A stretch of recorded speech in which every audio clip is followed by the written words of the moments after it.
كنت عايز اتكلم في نقطة تانية تخص الاتحاد المصري ومشكلة القيد مع نادي الزمالك. نادي الزمالك وضع الصفقات بتاعته الجديدة على السيستم، زي ما بيقولوا كده سيستم الاتحاد الدولي، واللعيبة فعلا نزلت اسمائها، وشفنا بقى رئيس نادي الزمالك وعلى قناة نادي الزمالك قال لك خلاص اللعيبة موجودين على السيستم ومن حقهم المشاركة. يوم 31 ده كان نهاية فترة القيد.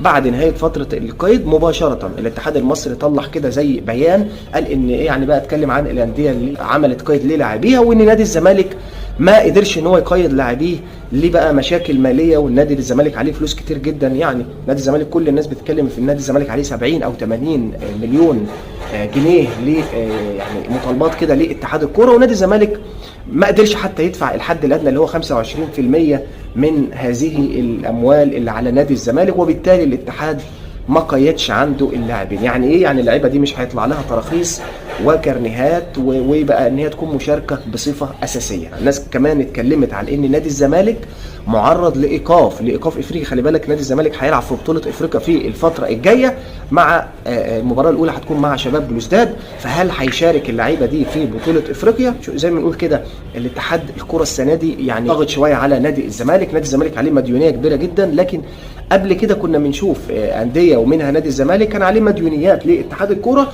واللاعيبه يعني تتم قيدها وبتشارك عادي مع الانديه بتاعتها. لكن المره دي الاتحاد بقى المصري معصلك جامد مع نادي الزمالك. نادي الزمالك بقى بيتكلم في ان هو بيحاول يدفع مبلغ، وان اتحاد الكوره هو المسؤول عن ان هو بيوقف الموضوع ده كله، واتحاد الكوره يعني حاطط نادي الزمالك كده في دماغه. الكابتن جمال عبد الحميد على قناه نادي الزمالك الراجل طلع وقال ان يعني اتحاد الكوره كل سنه بيقيد لعيبه نادي الزمالك. اشمعنى السنه دي؟ طب ما يقيدهم زي ما بيقيدهم كل سنه، ولا الزمالك عشان خد 2 دوري ورا بعض؟ يعني بيقول لاتحاد الكوره كده بالبلدي، طب ما احنا كده كده علينا مديونيات كل سنه، طب ما تعدلنا السنه دي كمان.